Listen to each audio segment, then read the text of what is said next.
So good evening and thank you for joining. So tonight was slated as a Parsha Shiur. So as against last week, Acharei Torah, we have one, maybe two themes in the Parsha, which we discussed, and we did more of a Mefarshim-based Shiur, where we discussed and went through some of the commentators inside, the different opinions, different approaches to those major themes in last week's Parsha. So when we come to Acharei Kedoshim, it's really the other extreme. Acharei, okay, the first half deals with Yom Kippur, a weighty topic, and the avodah of the day, the service of the day in the temple, including the Salah Azazel, that ram that was sent out to atone for the sins. Then we move on to the parsha about the forbidden relationships. And when we get to Kedoshim, we have what's called, sort of the book of ethics. Every verse is another mitzvah, not just random mitzvahs. These are some of the most fundamental mitzvahs, a refashioning and a restating of the Ten Commandments in many ways, plus many of the other fundamental and foundational mitzvahs, you shall love your neighbor like yourself, and so on and so forth. So Acharei Kedoshim, in contradistinction to Acharei Torah, are really a parsha where it's jam-packed. There's a myriad of themes, it's difficult to really try to pick out. And as I was going through the parashas and trying to look for something that I could share, rather than focusing, honing in perhaps one mitzvah, one idea, perhaps this year with the other opposite extreme, to take a step back and look at much broader, much bigger question, and see one particular rishon, which is really one of the most famous comments of the Ramban on the entirety of Torah. And what we're referring to, actually, the idea came from a drasha. I was reading a Shabbos Rabbi Lam's drashas. So those who've heard me in Shomrei will know that I often quote from Rabbi Lam. So again, it seems to be the story of my life. I learned in YU, where Rabbi Lam was for 25 years, plus the president. And when I was there, he was no longer president. He was officially the Rosh Yeshiva and officially the chancellor. The truth is, he's an older man by then, and he wasn't particularly active. But when I was in YU, I had absolutely no exposure to him and had no exposure to his work. If anything, he's an interesting character within YU. People, obviously, having run the institution, people have different sort of feelings towards him. And it's only when I came back to London and his drashas were printed that I've really been drawn to his drashas. So it's interesting, having been in his institution, it's really only when I've come back here that I've really been drawn by his work. And in an essay on Parsha Kedoshim, one of his drashas he gave in 1971 in the Shiur, he was the rabbi of the Jewish Center in New York, one of the major non-Orthodox shuls in New York City. So the drasha is entitled, "How Relevant Should Halacha Be?" He's talking about a time where there were some very big hot issues, definitely on the American scene, but really in the broader scene. For instance, America's role in Vietnam, the role of, how to approach Soviet Jewry at that time. Should Jews be taking a more active public role? Should they be protesting, or maybe not? A more quiet, sort of diplomatic way of dealing with the situation. And many, many other. Israel at the time, we're talking in the years between the Six-Day War and the Yom Kippur War, the land for peace, giving back the land and annexation, all these major, major issues, major moral issues that were coming back. And he poses the question is, many are calling, especially certain segments within the Jewish world, we're calling for, what does halacha say? What is Judaism's position? Surely Judaism must have a position, an answer, a statement. What can we say? What does Torah say? What does Judaism say about America's role in Vietnam? What does Torah say about how we should deal with the Soviet Jewry crisis? What does Torah say what we should do with all these various issues? And he says there's two really approaches to answer such a question. So you have one approach, which is what he would call the moralistic conception, meaning that Torah is, first and foremostly, is a book of moral, is a work of moral, meaning therefore that Torah has to have something to say on every major moral issue of the day. That yes, the Torah is confined to 613 mitzvahs, or certain halachos, doesn't obviously, have a case for every scenario in life, and Torah doesn't explicitly write what we should do about the Vietnam issue in that day. Nonetheless, the Torah being this great work of moral work, it's the idea this is God's word to us and has all the answers in it, that approach, a moralistic conception approach. Therefore, Torah obviously has to have an answer to this. Then there's another approach where he calls the theocentric approach, which was formulated famously by Yeshayahu Leibowitz. So Yeshayahu Leibowitz, I don't know how many people are familiar with him. He had a famous sister, Professor Nechama Leibowitz, who was really one of the great female Torah teachers of the 20th century, wrote books, her classes, her works were put out on Chumash, widely learned. Yeshayahu Leibowitz is a little bit more of an obscure figure, much more controversial figure, not as accepted within the Orthodox world as his sister clearly was, very much within the confines of the Orthodox world. Yeshayahu Leibowitz sort of danced on the edge, theologically, philosophically, hashkafically, and again, more of a high, intellectual thinker, rather than his sister was a teacher of the masses. And in his theocentric approach, and this is famous to Yeshayahu Leibowitz, he posits the idea that all we can know from Torah is what we are commanded. We cannot deduce any more principles. We can't take the totality of Torah and say, look, we can deduce somehow a moral principle from here. But we can learn in a morality from Torah. All Torah is God's will commanded to us. I mean, he says morality is man-centered. For him, morality is man-centered. It is about putting man at the center, and man becomes the source of value.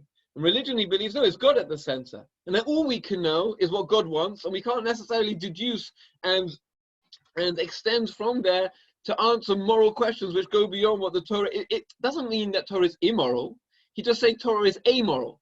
Torah is not necessarily proclaiming to be a moral system. It's proclaiming to be a religious system. It's proclaiming to be the will of God, the divine will. It doesn't necessarily extend from that Torah has the moral answer. That Torah is this ultimate moral system.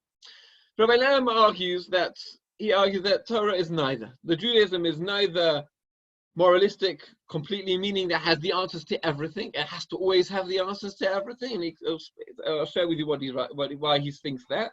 On the other hand, and this is clear, most Orthodox thinkers disagree with Yeshayahu Leibowitz, that clearly Torah, and we'll see from the sources we're going to learn together today, the few minutes we have, that Torah cannot be seen as an amoralistic system. That Torah has no moral voice. It's only the divine command and nothing more. Rabbi Nam wanted to suggest there's two approaches on how you learn the first pasuk in this week's Parsha. So I'm going to share with you the screen. Here is, let me know that you're seeing what I'm seeing. Here, Kedoshim, if people are seeing what I'm seeing. Right, we begin, God says to Moshe, saying, so speak to all the congregation, the people of Israel. Shall say to them, Kedoshim tihiyu, you shall be holy. One of the great commands, Ki kodesh ani Hashem Elokechem, for I am the Lord your God, I am holy. What does Rashi say? A very famous Rashi. Here Rashi writes in the second comment of Rashi, Kedoshim tihiyu, you shall be holy. Hevu perushim min ha'arayis v'mena avera. What does it mean to be holy? What on earth does it? Holiness is a word, Kedoshim, holiness. We band it around. We talk a lot about being holy.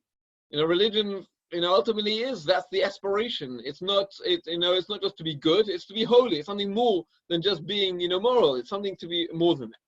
So what does it mean? Holiness is actually a sort of a negative command. It's to not do something, meaning it's to be separated from immorality and from sin. Holiness is where you have boundaries, where you have fixed boundaries to sort of keep us away, to ensure that we don't encroach on negative, destructive, immoral behavior. Atomos Kedusha, that's where you find holiness. So Rashi's approach clearly, and we'll see it's developed by Ramban much more explicitly in Nachmanides. So Rabbi Lam, Rashi's arguing for a moralistic approach. Kedoshim tiyu, the command to be holy. What does that mean? It's not necessarily follow any particular mitzvahs, as Leibowitz would argue. All we can know is to follow the command, is to follow the diktats of the law, and don't make extensions. We can't make principles beyond that. Here we're saying it's quite the opposite. Kedoshim to you, what is holiness? How do you achieve holiness? It's not necessarily to do X, Y, and Z, although what's very interesting approach, as many will explain, you want to know what holiness is? Go read the rest of the Parsha. This isn't about a Parsha sitting on a mountaintop, meditating and praying to God all day. This is a Parsha which is all about respect for parents. It's all about a Parsha for leaving over from your corner of your field for the poor, not to put a stumbling block, to love your neighbor, not to swear negatively. It's all about commandments between man and fellow man. It's about that vertical relationship. Interestingly, that holiness maybe is found in the relationships we have with others in society. But nonetheless, Rashi is positing here, holiness is not the diktats of the law here.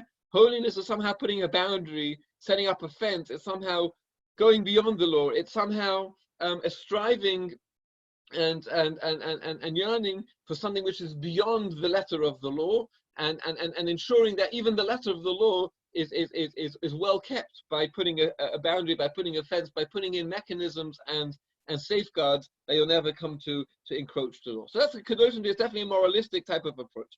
And then he offers the approach, what is holiness? Kedoshim T, we talk about holiness. So Rudolf Otto wrote a famous book called The Idea of the Holy. For him, holiness, Kedusha, is all about the dread, a sense of dread and of our creatureliness in the face of God. Meaning, holiness is some type of a dread-filling experience. Quite the opposite. Meaning, Kedoshim Tiyu, holiness, the idea of what the Torah is all about, maybe is in the idea of Rudolf Otto, is what Yeshayahu Leibowitz was positing, is that it's to stand and to face and to stand before the Lord in dread. So all we know is what God says. We can't create beyond that. We can't implement beyond that. We don't have the ability to put Geder Erva, to put out boundaries. Who are we? We're just in total dread of the Creator, and we're just to observe the letter of His law. Rabbi Lamb suggests it's really both, and he says clearly we see from the Kedoshim Tiyu shall be holy, or the verse in Devarim chapter 6, you shall do that which is straight and that which is good.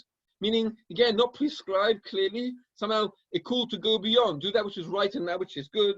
Tzedek Tirdof, we read about in Deuteronomy and Devarim, you shall surely chase justice. Meaning, it's not just about doing justice, it's chasing justice. Meaning, there's something beyond the letter of the law that we have to be striving for. Meaning, we cannot be limited to what the Torah commands, the divine word. There's somehow a moral impetus. There is a morality beyond that. And then he argues that those who are calling, and on the other hand, it can't be just a moralistic conception of Torah. You can't say that Torah has the answers and must have the answers to every moral dilemma and every question under the sun. Firstly, he says those who are asking for such, it's often they're asking for the Torah to rubber stamp a certain general popular zeitgeist of the day. Of course, today everyone thinks, we should be doing this or doing that. That's what, general moral conception is. That's not necessarily how Torah works. It's not necessarily a rubber stamp. Those are fashions. Those things will change. He brings examples of, for instance, he brings the example that he says at a certain point, right? He writes here, people asking, the Boers fought against the Englishmen and they sought independence. So people, what does Torah defend? Is it for the Boers or for the Englishmen? Is it for independence? Is it for an empire? So of course, Torah should be for independence. Then when the Boers get independence and then they oppress the Africans, now who is the Torah in favor of? Is it in favor of the oppressors of the oppressed? Is it in favor of the Boers or the Africans? Again, you're going to get yourself in, if Torah has to state a position on every issue of the day, it supports one thing now because that's what seems right, and they're going to be down the line, those very same people, the very same cause is going to be in Achilles' heel. So he argues, and we'll see the Ramban inside, that Judaism must be more than its parts. That's how he reconciles them. On the one hand, Judaism and Halacha doesn't have to have a position on every issue of the day. On the other hand, you can't say it's limited and has no positions, it has no moral voice beyond what we know explicitly in Torah. But what we have to come to say is that we know what it says, and that we know it calls us to be more than what it says, and it's more than Judaism is a sum more than its parts, but it's not what he calls din Torah, and it's interestingly he uses the line what he calls das Torah, meaning Judaism does have a moral voice, which is not necessarily din Torah, which is not explicitly law. You can't find it in specific halachas and specific mitzvahs. It doesn't necessarily proclaim and weigh in on a certain issue, but what's called the das Torah, from the Torah personality, from maybe he will argue not necessarily a leader as such, but from each individual person who's deeply religious and deeply knowledgeable and imbibed with all the values of the Torah, they'll be able to navigate for themselves and work a position for themselves. What from everything we know, from the entirety of the corpus of halacha that we know, of explicit halacha, what would you suggest? Like you know somebody inside out. You don't necessarily know what they would say on this specific issue, And it comes to, this does become a problem when students or children try to, this is what my father, my rabbi, my leader would have said. It's always a dangerous business. But nonetheless, if you know someone really, really well, it often is, you could, venture well to know how they would fall out, how they would weigh in on a certain issue. So too, we know what we know from Torah, and then we would be able to extend that beyond into other moral issues. But I also wanted to talk about this topic, this idea of morality and Torah, and the limits and the boundaries between the two. Because Rav Lichtenstein, the famous Rosh Hashiva in Har Etzion, the Gush, whose 5th yahrzeit was just this yesterday, was on Shabbos. That was the year we were in Israel. We were in Kollel. I was in the Grus Kollel, Yeshiva University Kollel, which for many years, when he came in 1971 to Israel, he was invited by Rav Yehuda Amital, who had set up Yeshivat Har Etzion in the Gush, and became Alon Shavut. He invited Rav Lichtenstein, who was quite a highly established Rosh Hashiva and leader of modern Orthodoxy in America at the time, to join him in Har Etzion. So he became a co-Rosh Hashiva. And at the same, few years later, the Grus family, a wealthy family in America, built the Grus campus in Yerushalayim, in Beit Vegan.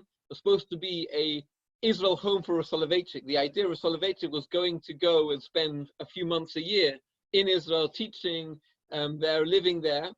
Then his wife died in 1967. Already sort of the plans and the money had been given, they built it. And Rosh Soloveitchik actually never went to Israel. Rosh Soloveitchik went to Israel once in 1935 to try out for the chief rabbinate of Tel Aviv. He didn't get the chief rabbinate of Tel Aviv. And then he was asked to be the chief rabbi of Israel on a number of occasions. In 1961, they really wanted him to be the chief rabbi, and he refused. It's interesting what would have happened. All this retro history. For instance, there was on the Lehrhaus. So the Lehrhaus is an interesting online journal, intellectual, like modern Orthodox intellectual journal. A couple of years ago, on the Rav Lichtenstein topic, someone wrote an interesting article. Sort of what would have happened had Rav Lichtenstein stayed in America? Like this, pseudo retrospective history. What would have been if So again, what would have been had Rav Soloveitchik gone to Israel in 1935? At the time, he was a Rav in Boston. He wasn't even in YU yet. It's fascinating to think about it. He never went to Israel. I heard from secondhand, so from one of my teachers who heard it from Rav Soloveitchik, or maybe there was somebody else in between who told the story. When Rav Soloveitchik was asked why he actually never went to Israel, he said that for years and years, his wife wanted to go to Israel. She was desperate to go to Israel. We should go there sometime. We should go. We should visit. We should spend the summer there, whatever it may be. And he always said, no, I'm too busy. I've got my teaching commitments. In the summers, he would teach in Boston, in Massachusetts, in sort of the lake. He had, people would go study by him. He never made the opportunity to go. And after his wife died, he said, I'm not going to go now. How can I go without her? Now that she's died, she died young. How can I now go without her after all these years? She was the one who wanted to go to Israel and spend time in Israel, and I sort of refused, and I prevented that from happening. So he felt wrong to go. So the Grus campus was built, and they set up the Grus Kollel. Rav Lichtenstein served as the Rosh Kollel, or at least the co-Rosh Kollel, for many, many, many years till he retired in the early 2000s. So I remember going to the Levaya as students of the Kollel. We went to the Levaya 5 years ago in Alon Shavut, an incredible Levaya. So he has a very famous essay called "Does Judaism Recognize an Ethic Independent of Halacha?" An interesting question, meaning, again, this type of question, meaning we have halacha. Now, is there an ethic, is there morality independent of it? Really what he's asking is, can there be morality which is sort of true even if we didn't have Torah? Meaning, obviously, if we know what we know from Torah is moral. If God defined, if God instructed it, if God teaches it, if God gave it to us, then it's moral. The question is, would we have morality even if we don't have Torah? And by extension, can we derive morality even if we don't know it, if we don't know it from Torah? And I'm not going to go through this essay. It's a really, really important essay worth working again with as Rav Lichtenstein is. It's very complex, very high language, and very, very nuanced. So we're not going to be able to share it in the few minutes we have, but perhaps share some of the major Maramukomas. He answers quite simply, yes. Yes, it might be surprising, because there are definitely schools of thinking that says no. If it's not Torah, it's not moral. All we have is Torah. We don't have morality beyond Torah. There's no such thing as morality beyond Torah. He quotes the Gemara in Eruvin. Can you see the Eruvin? I put it on the screen. Amar Rabbi Yochanan, El Malei Lo Nitna Torah. Had the Torah not been given, I mean, if we didn't have the Torah, Hayinu Lemidim Tznius Mechatol, we would have known modesty from a cow, from a cat. V'gazam in the mother, we would have learned the value, the moralities regarding stealing from a mother, from a ant. Ants don't steal. V'ayayus miyona, we would have learned the morality of sexual ethics from a yona, from a dove that's faithful to its mate. Derech eretz mitarnagol, we would have learned the ways of derech eretz, respect, proper relations from a tarnagol, from a rooster. Meaning, what do we see from this Gemara? So Rav Lichtenstein is saying, we see from this Gemara that the Gemara is telling us there is an ethic, there is a morality which is we would have known without Torah. Meaning, you don't need the Torah necessarily. Once the Torah was given, they become a different status. But nonetheless, we don't need Torah to know this morality. And similarly, Marshall's a famous Mishnah in Pirkei Avos, in derech eretz, in Torah, or derech eretz kadma Torah. This idea, there's derech eretz, explained in many different ways. What exactly is derech eretz? It could mean like earning your way through the world. Meaning derech eretz, meaning earning your way. Derech eretz could relate to sexual morality, but more broadly, derech eretz relates to a broader morality, the human character. How we behave, how we comport ourselves, and how we are as moral beings, and derech eretz kadma Torah. Seemingly, that comes before Torah. There is an ethic and morality outside of Torah.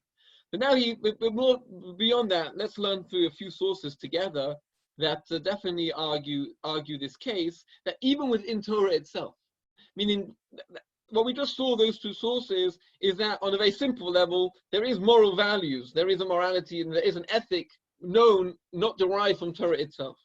But what he shows in his article, even within the Torah itself is reaching for a greater morality. It's commanding us, is urging us to strive for more. To say that the morality doesn't end with the commandments and the Torah, that's just the beginning. So on the Ramban, on the beginning of this Parsha Kedoshim, this week's Parsha, a very famous Ramban. Okay, let's just skip those lines.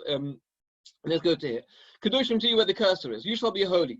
So we quoted from Rashi. Have a perushim min harais min avera. What does holiness mean? It means desisting. It means creating barriers. It means keeping away from immoral behavior. Those things which we know are immoral. Those things which are forbidden. Forbidden relationships, forbidden food, forbidden whatever things are deemed to be immoral. But in the Torah's Kainim,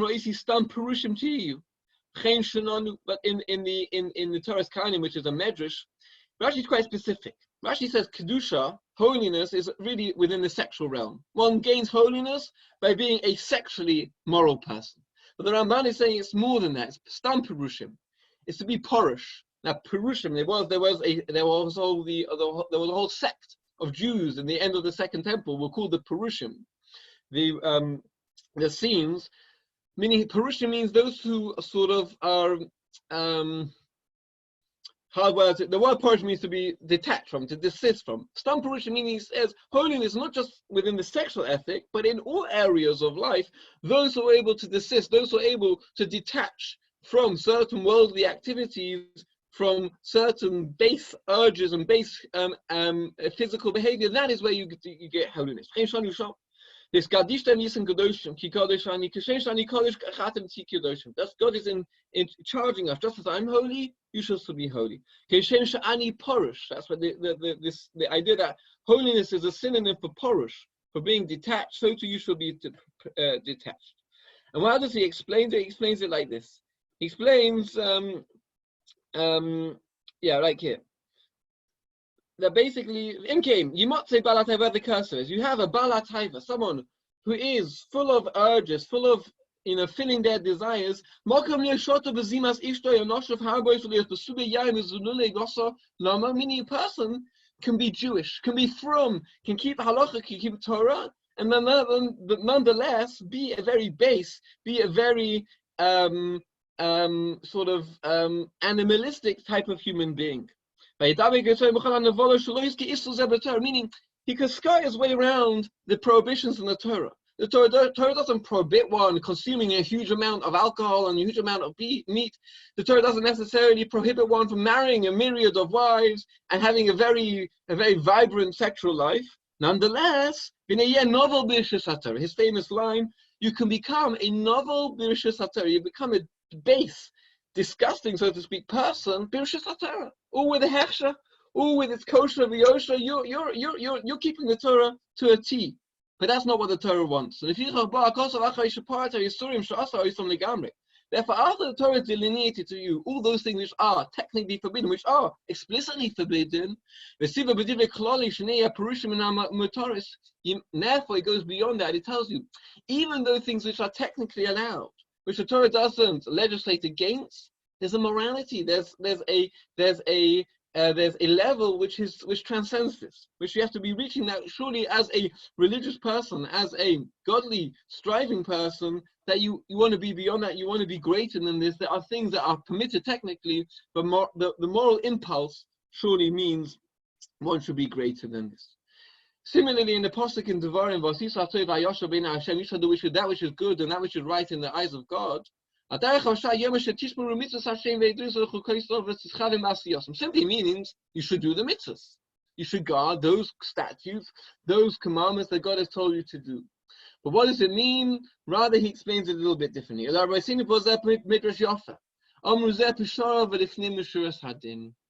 mean to do that which is good, that which is right? It means lifnim mishuras hadin. We have what's called mishuras hadin. We have the letter of the law. We have the line of the law. What the Rambam said in the Kedoshim. The activities which the Torah is clear about, you can and cannot do. But then there must be a value, there must be a morality that is beyond that, which is mishuras lifnim mishuras hadin, going beyond the letter of the law, doing something which is technically allowed, but perhaps you shouldn't be doing it. Perhaps you should be living to a higher level. At first, of course, you have to keep the baseline. You have to observe the letter of the law, those things which are written. Now it's telling you even the things that I haven't commanded you, meaning there's something beyond the Torah. There's something beyond that which we've been commanded. Give your attention, be cognizant, try to strive to do that which is good and that which is right in his eyes. Because God loves that which is good and that which is correct. This is a great matter. It's impossible, and any legal system is limited. It cannot legislate, it cannot cover all the eventualities, all the different myriad of activities and relationships we have in life. Again, all our relationships, all our activities, all the way of the world cannot be legislated to a T. Once the Torah already had legislated a huge amount, it tells us, like in last week's Parsha, in this week's Parsha, in Kedoshim, don't be a talebearer. Again, quite a broad value. Don't take revenge, don't bear a grudge, etc., etc. Then what does it tell me? Then it tells me, then it gives me sort of this overarching mitzvah, to do that which is right, that which is good. Again, going beyond the letter of the law. And then he concludes,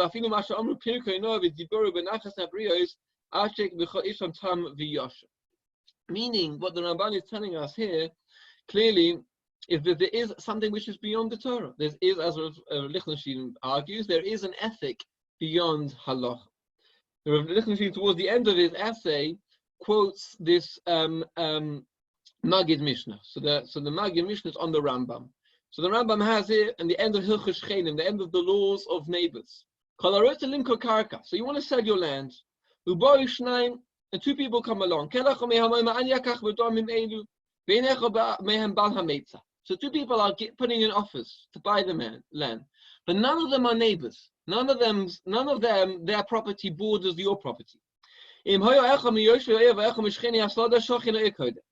So let's say one of them was from the dwellers of the city, and one of them dwelled. Was in the dwelling on the field. The person who lives in the city comes first. And a neighbor and the Talmud Chacham koder. Again,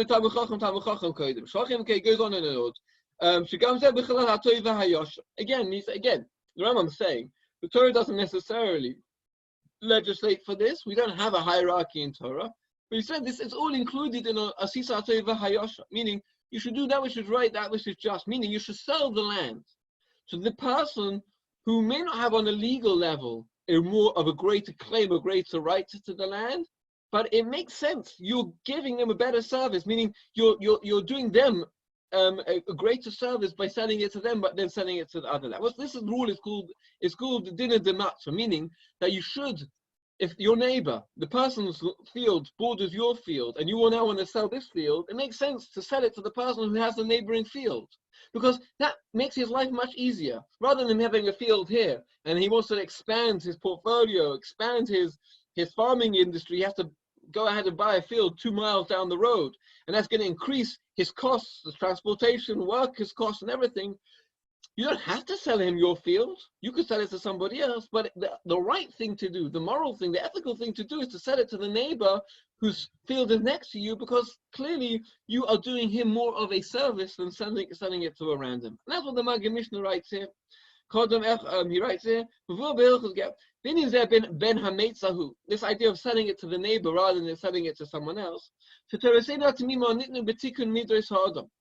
the Torah was given to perfect the character, the moral character of the human being, when and his behavior in the world at large.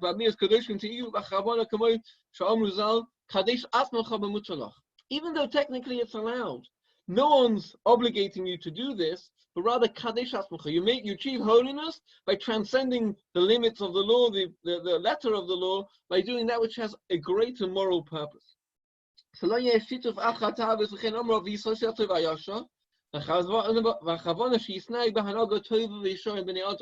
in a pleasant, good, decent way with other people.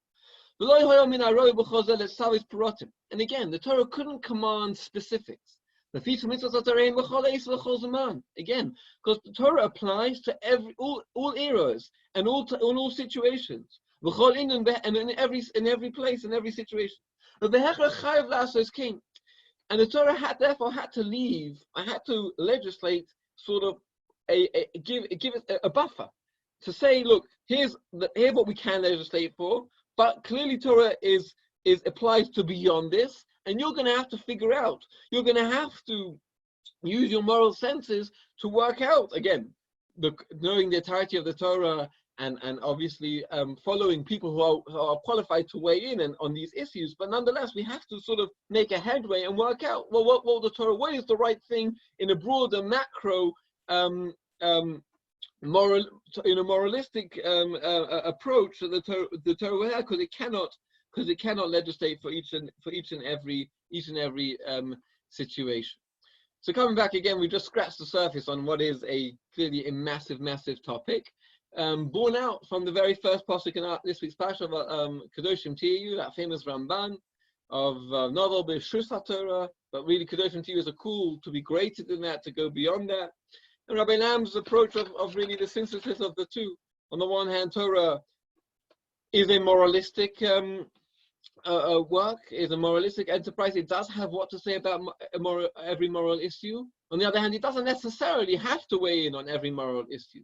Meaning, it's not incumbent on Torah. It's not incumbent on religious leaders to have something to say on everything that goes on in the world here and now. Firstly, it sometimes takes time to see how things play out, the long-term effects of things. But on the other hand, because it's in the end this zone where it's Vasisa Teva Yosher, is this call to be greater, it's a call to go beyond, which perhaps according to Rabbi Lam is more individualistic. Obviously, a legal system, everyone has to follow. That's you can't stamp your own individual thought and approach to it. But in this beyond Vasisa Teva Yosher, you have to go beyond the letter of the law. There is a moral, as Rav Lichtenstein argues, there is an ethic beyond the confines of halacha. Perhaps there we have to develop spiritual antenna, however we develop those, through a huge amount of learning and having teachers and leaders and guides, and knowing that we're called to be more than what the letter of the law says, Vasisa Teva Yosher and Kedoshim Chiyu, wherever it may be. Let's stop the recording.